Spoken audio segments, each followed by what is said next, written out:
Hi there, and welcome to today's episode of Container Bytes, your 10-minute session on the latest in freight. I am Julia Frohwein, joined as always by our freight expert, Judah Levine. Judah, how are you today? I'm good. How are you doing? Yeah, I'm also doing okay. All right, let's get straight to it. Oh, bad joke. There we go. Following the US-Iran Memorandum of Understanding, we're finally seeing the Strait of Hormuz starting to open. How is this going to work practically for us? Yeah, so there certainly is an increase in traffic. They have increased pretty much each day since the announcement. As part of the renewed negotiations, there was a report that Iran and the U.S. has opened a hotline between the two to avoid misunderstandings and enable some types of coordination when necessary to make things go as smoothly as possible. Reports from the talks also show that Iran is really trying to assert control and have some sort of control over the waterway, even once there is a final agreement, which is a big shift from the status quo. So we'll see what happens there. But in terms of practically just now, there are reports that the IMO, the International Maritime Organization, and Oman are setting up kind of a mechanism to facilitate transits, I think mostly through Oman's waterway to the south of the strait. Because really the only two safe passages now are along the coast of Oman or along the coast of Iran, because the middle, which is the typical way that vessels will transit, is still not safe because of mines. But the fact that they're setting up this kind of organized mechanism that's going to, I don't know if it's a reservation system or what it's going to be, but it's going to facilitate individual transits and make sure there are kind of controls in place. So those are all steps in the right direction. But we're not seeing, it's still going to be a gradual process just because of the limited kind of lanes that are available. Okay, and what about for container traffic specifically? Right, so most of the vessels that are exiting are tankers because the big kind of disruption from the closure is the flow of oil and other energy products.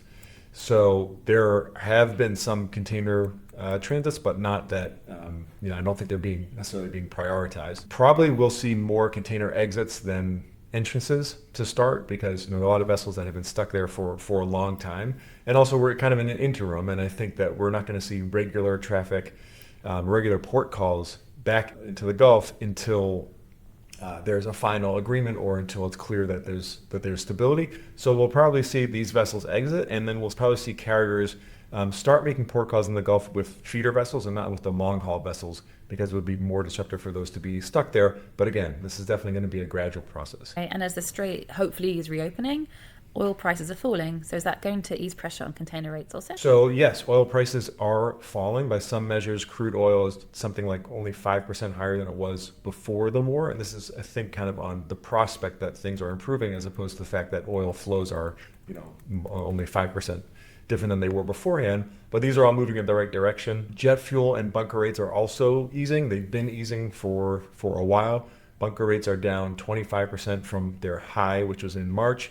And that's down 12% just since the start of June. So things definitely are shifting. But even for the container market, even as we see fuel costs easing, and they're probably easing for carriers now, rates are continuing to climb. And that's because of peak season demand. As we said, there's an early peak season this year. It's really keeping vessels full. By some reports, they're booked all the way, into early July, which is rapidly approaching. And this means that spot rates are going to start easing when demand eases, even if we're seeing, changes in fuel prices, or even if fuel prices stay the same. What's driving container rates now is demand.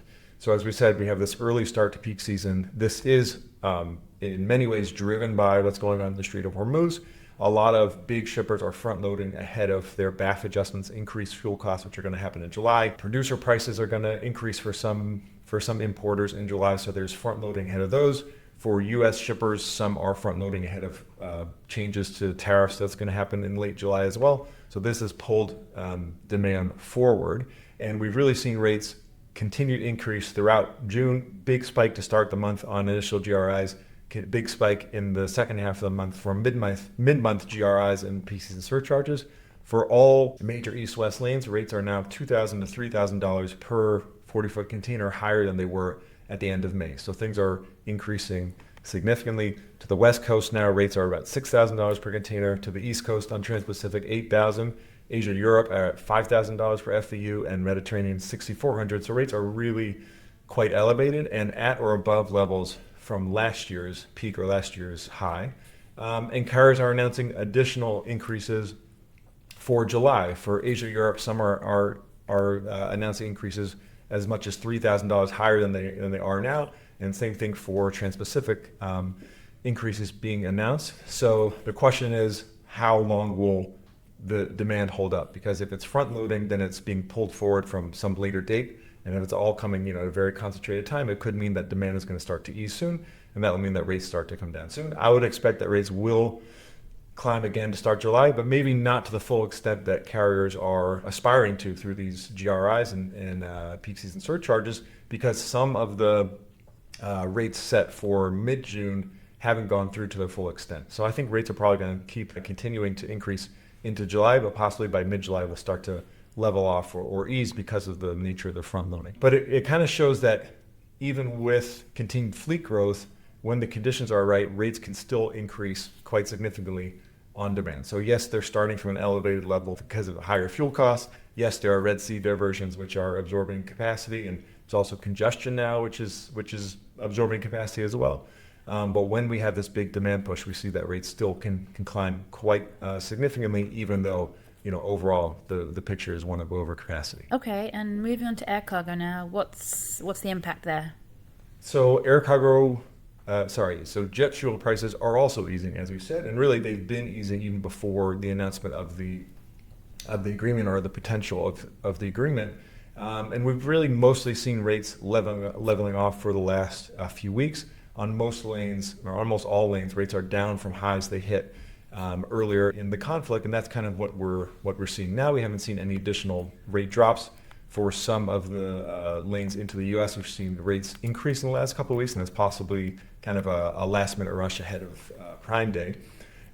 So overall, we're seeing kind of rate stability there, and I would think that if we see fuel costs drop significantly, we'll start to see air cargo rates start to ease as well.